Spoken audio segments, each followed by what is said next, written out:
you ready to explain why you follow Jesus?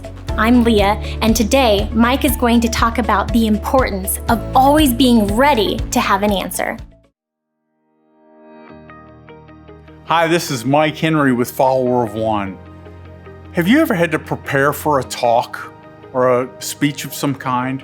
Or maybe there are certain things that you prepare for, like going fishing or going golfing.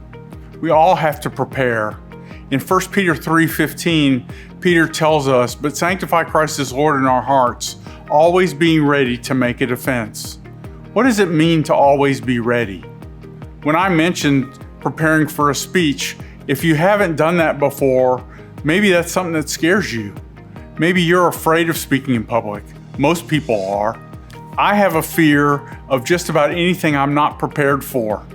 If I can get prepared for it, my fear dissipates. But if I'm not prepared, I get a little anxious about what's going to happen. Peter says we are to always be ready. But ready for what? He goes on to say we're always to be ready to make a defense.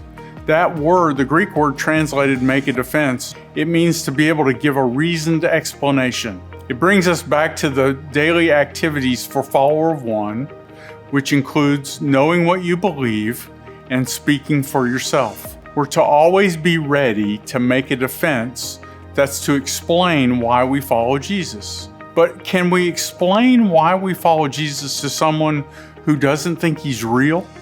A friend of mine had a cousin visiting the States from the UK. And as they were driving around and talking, my friend said that they followed Jesus and that they attended church. The cousin looked incredulously at her and said, "You follow Jesus?" It turned out that the cousin thought that believing in Jesus was the same thing as believing in Santa Claus or the Easter Bunny. Can you explain your faith to someone who doesn't believe that Jesus is real? The answer to that question begins with your own personal experience. In some degree, you're already ready because you had the experience of following Jesus. And so that's why we encourage that you speak for yourself. Prepare your answer using I and me statements. I follow Jesus because I chose to believe in Jesus, or I chose to follow Jesus, and then use your own personal explanation. Practice the answer.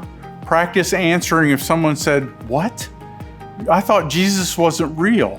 How would you answer this question the way my friend did? Our action this week is to practice our why.